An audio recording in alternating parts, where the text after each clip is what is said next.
Media మిత్రులకు నమస్కారం.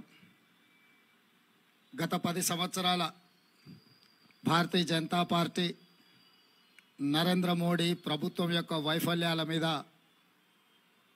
Congress party Telangana విడుదల చేస్తున్న ఛార్జ్షీట్ కార్యక్రమంలో ఉప ముఖ్యమంత్రి బట్టి విక్రమార్క గారు, ఏఐసిసి ప్రధాన కార్యదర్శి దీపాదాస్ మున్షి గారు, మిత్రులు కోమటిరెడ్డి వెంకటరెడ్డి గారు, కొండా సురేఖ గారు, మహేష్ గౌడ్ గారు, జగ్గారెడ్డి గారు, రాజ్యసభ సభ్యులు అనిల్ కుమార్ యాదవ్, మిగతా మిత్ర బృందం అంతా ఈరోజు ఈ కార్యక్రమంలో పాల్గొన్నారు.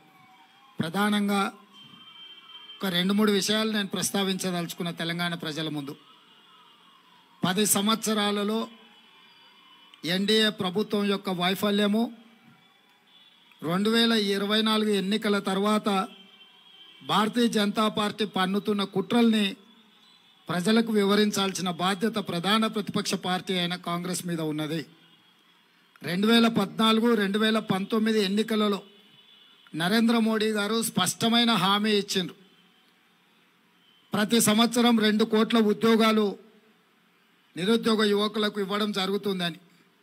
10 సంవత్సరాలలో 20 కోట్ల ఉద్యోగాలు ఇవ్వాల్సిన నరేంద్ర మోడీ గారు 2022 సంవత్సరంలో లోక్సభలో నేను అడిగిన ప్రశ్నకు సమాధానంగా 7,21,681 ఉద్యోగాలు ఇచ్చినామని వారు సమాధానం చెప్పిండ్రు. అంటే 2 ఎన్నికలలో నరేంద్ర మోడీ గారు ప్రధానమంత్రిగా అవకాశం వస్తే 20 కోట్ల ఉద్యోగాలు ఇస్తా అని చివరికి ఇచ్చిన ఉద్యోగాలు 7 లక్షల చిల్లర. అదేవిధంగా రైతులకు సంబంధించి స్వామినాథన్ కమిషన్ అమలు చేయడమే కాకుండా రైతుల ఆదాయాన్ని 2 చేస్తామని చెప్పి నరేంద్ర మోడీ గారు మాట ఇవ్వడం జరిగింది. కానీ చివరికి అదానీ, అంబానీ, అమెజాన్ ఒత్తిడిలకు, కార్పొరేట్ కంపెనీలకు లొంగిపోయిన ఎన్డీఏ ప్రభుత్వం రైతు వ్యతిరేక 3 నల్ల చట్టాలను తీసుకొచ్చి శాశ్వతంగా రైతులను తమ భూముల్లోనే కార్పొరేట్ కంపెనీలకు బానిసలుగా కట్టబెట్టాలనే ప్రయత్నం చేస్తే లక్షలాది మంది రైతులు ఢిల్లీ సరిహద్దుల్లో 16 నెలలు వీరోచితంగా పోరాటం చేసి ప్రభుత్వం మెడలు వంచి ఆ చట్టాలు వెనక్కి తీసుకోవడమే కాదు, యావత్ రైతాంగానికి నరేంద్ర మోడీ గారు పార్లమెంట్ సాక్షిగా క్షమాపణ చెప్పాల్సిన పరిస్థితులు వచ్చినాయి. అదేవిధంగా నరేంద్ర మోడీ గారు స్విస్ బ్యాంకులో లక్షలాది కోట్ల రూపాయల నల్లధనం ఉంది. ప్రధానమంత్రి బాధ్యత చేపట్టిన 100 రోజుల్లోనే స్విస్ బ్యాంకులో ఉన్న నల్లధనాన్ని మొత్తం తీసుకొచ్చి జన్ ధన్ ఖాతాలో ప్రతి పేదవాడికి 15 లక్షల రూపాయలు ఖాతాలో వేస్తా అన్నాడు. 10 సంవత్సరాలు అయిపోయింది, 10 పైసలు కూడా ఈ రోజు వరకు ఎవరి ఖాతాలో వేయలేదు. జన్ ధన్ ఖాతాలు దాదాపుగా 40 కోట్లు తెరిచినామని గొప్పగా చెప్పుకునే ఎన్డీఏ ప్రభుత్వం, నరేంద్ర మోడీ గారు చిల్లి గవ్వ కూడా ఏ పేదవాడి ఖాతాలో వేయకుండా ఈరోజు దేశాన్ని మోసం చేసిండ్రు. ఆనాడు 410 రూపాయలు ఉన్న సిలిండర్ ఈనాడు 1,200 రూపాయలకు ధర పెంచి ఈరోజు ప్రజల్ని, మధ్యతరగతి, దిగువ తరగతి పౌరులను దోసుకుంటున్నారు. ఆనాడు 55 రూపాయలు డీజిల్, 55 రూపాయలు పెట్రోల్ ఉన్నది, ఈరోజు 110 రూపాయలకు పెరిగింది. ఆ రోజు 50 రూపాయలు ఉన్న డీజిల్ ఈరోజు దాదాపుగా 100 రూపాయలకు పెరిగింది. ఆ రోజు 80 రూపాయలు ఉన్న మంచి నూనె ఈరోజు 180 రూపాయలు అయ్యింది. కందిపప్పు కూడా 180 రూపాయలు అయ్యింది. సామాన్యుడు బ్రతకలేని విధంగా నిత్యావసర వస్తువుల ధరలను విపరీతంగా పెంచిండ్రు. జిఎస్టీ పేరు మీద దోపిడీ చేయడమే కాకుండా చేనేత పరిశ్రమ నుంచి కుటీర పరిశ్రమల వరకు జిఎస్టీ పన్నులు విధించి దోపిడీకి పాల్పడుతుంది కేంద్ర ప్రభుత్వము. భక్తులము అని చెప్పుకునే భారతీయ జనతా పార్టీ చివరకు అగరబత్తీలను కూడా వదలేదు జిఎస్టీల నుంచి.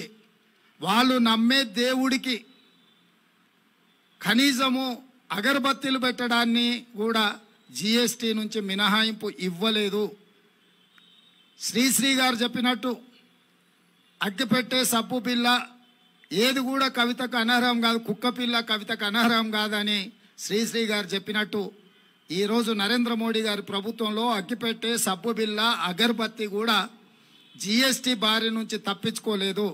చివరికి చిన్నపిల్లలు రాసుకునే పెన్సిల్ రబ్బర్ మీద కూడా జిఎస్టీ పన్ను విధించి పేదలు చదువుకోని పరిస్థితులు ఈరోజు నరేంద్ర మోడీ గారి పరిపాలనలో కల్పించిండ్రు. ఇట్లా చెప్పుకుంటూ వెళ్తే ఈ ప్రభుత్వం యొక్క దోపిడీని ఎన్ని రోజులైనా చెప్పొచ్చు. ఇదే కాకుండా ఇంకొక ముఖ్యమైన అంశం నేను గుర్తు చేయదలుచుకున్నా.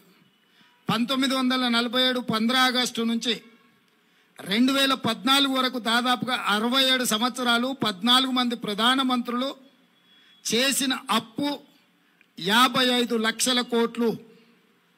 2014 నుంచి 2024 వరకు నరేంద్ర మోడీ గారు ఒక్కరే చేసిన అప్పు 113 లక్షల కోట్లు. 14 మంది ప్రధానమంత్రులు చేసిన అప్పు కంటే ఒక్క నరేంద్ర మోడీ గారే మోర్ దాన్ డబుల్, రెండింతల అప్పులు చేసిండు. ఈరోజు దేశం మీద ఉన్న అప్పుల భారము 168 లక్షల కోట్లు.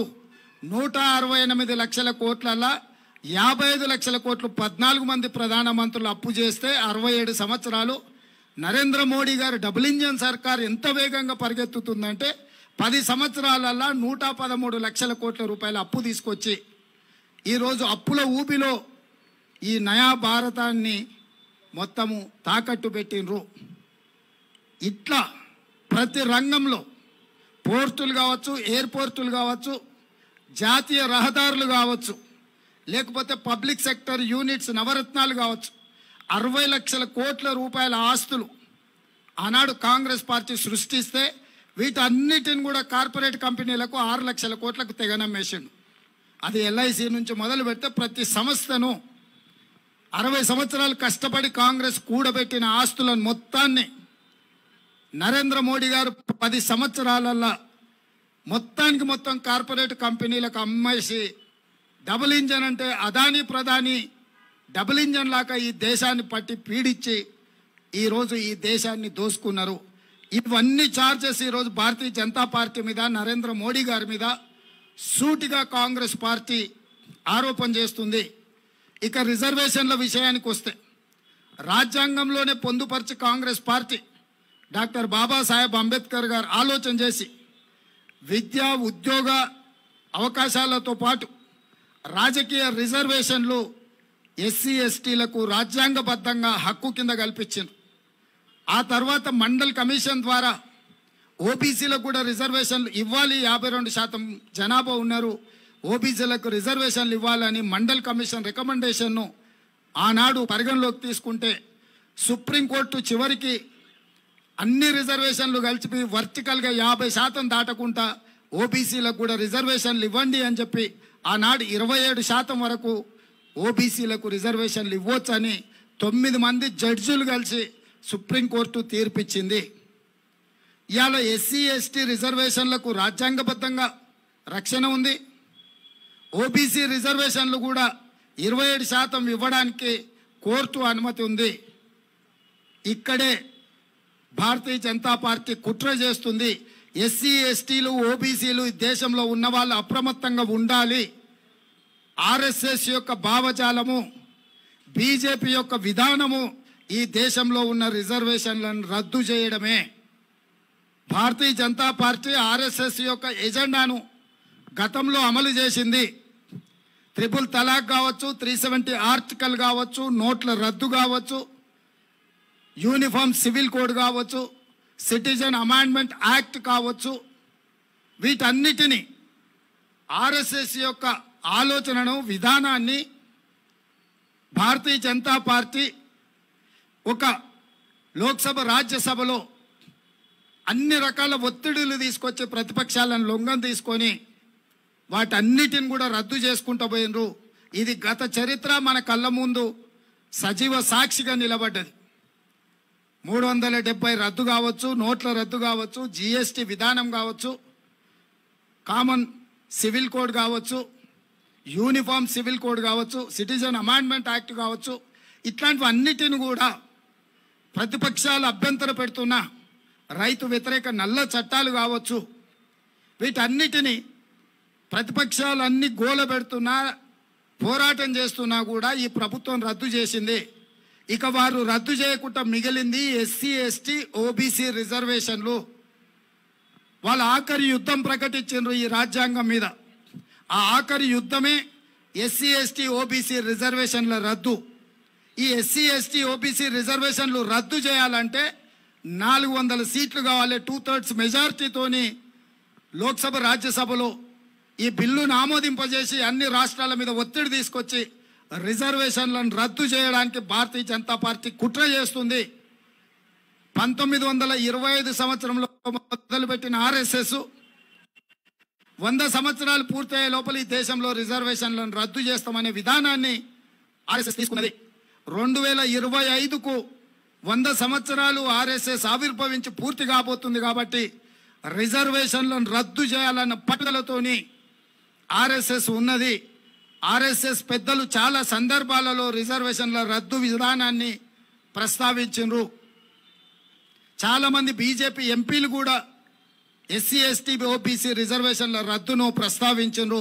అందుకే ఈరోజు మోడీ గారు మొండిగా వ్యవహరించైనా సరే 2/3 మెజార్టీ సాధించడం, 400 సీట్లు అబ్కీ బార్ 400 పార్ అనే స్లోగన్తో 400 సీట్లు తీసుకొచ్చి ఈ దేశంలో కాంగ్రెస్ పార్టీ డాక్టర్ బాబాసాహెబ్ అంబేద్కర్ ఇచ్చిన రాజ్యాంగం యొక్క హక్కును ఎస్సీ ఎస్టీలకు ఓబీసీలకు రద్దు చేసేయాలనే కుట్ర జరుగుతుంది. ఈరోజు నేను ఎస్సీ ఎస్టీ ఓబీసీ మిత్రులకు నేను విజ్ఞప్తి చేస్తున్నా. ఈ దేశంలో కాంగ్రెస్ తెచ్చిన రిజర్వేషన్ల వల్ల కోట్లాది ఉద్యోగ ఉపాధి అవకాశాలు మీకు వచ్చినాయి. ఈరోజు బీజేపీ వాటిని రద్దు చేయబోతుంది.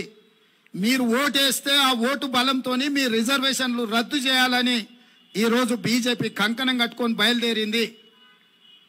ఇదే కాకుండా ఆనాడు 52% మండల్ కమిషన్ ఓబీసీ రిజర్వేషన్లు ఇవ్వండి అని రికమెండ్ చేస్తే సుప్రీంకోర్టు ఏమన్నదంటే ఎస్సీ ఎస్టీ రిజర్వేషన్లకు రాజ్యాంగమైన హక్కు ఉంది, ఓబీసీల జనాభానే లేదు కాబట్టి మీరు ఏ రకంగా 52% అనేది నిర్ధారిస్తారు. ఒకవేళ వర్టికల్గా హారిజాంటల్గా 50% రిజర్వేషన్లు దాటాలి అంటే ఓబీసీ జనాభాలు లెక్కించండి. జనాభా యొక్క లెక్కల్ని పూర్తిగా అధికారికంగా ప్రకటించిన తర్వాత 50% రిజర్వేషన్లను దాటి కూడా మీరు ఇవ్వచ్చు అని సుప్రీంకోర్టు చెప్పింది. అందుకే రాహుల్ గాంధీ గారు స్పష్టంగా ఈ దేశాన్ని ఎక్స్రే తీస్తాము, ఈ ఎక్స్రేలో ఓబీసీలో ఉన్న కులాలు ఉపకులాలను అన్నిటినీ లెక్కించి వాళ్ళ జనాభాను మొత్తం లెక్కబెట్టి జనాభా దామాష ప్రకారం రిజర్వేషన్లు మేము పెంచుతామని కాంగ్రెస్ పార్టీ విస్పష్టమైన విధానం తీసుకొని రాహుల్ గాంధీ గారు స్పష్టంగా ప్రకటించారు. దీంతో బీజేపీ అప్రమత్తమై కుట్ర చేసి కాంగ్రెస్ ఒకవేళ అధికారంలోకి వస్తే ఓబీసీ జనాభా మొత్తం లెక్కగట్టి వాళ్ళ ఇప్పుడున్న 27% కూడా రిజర్వేషన్లు 50% వరకు పెంచడానికి అవకాశం ఉంది.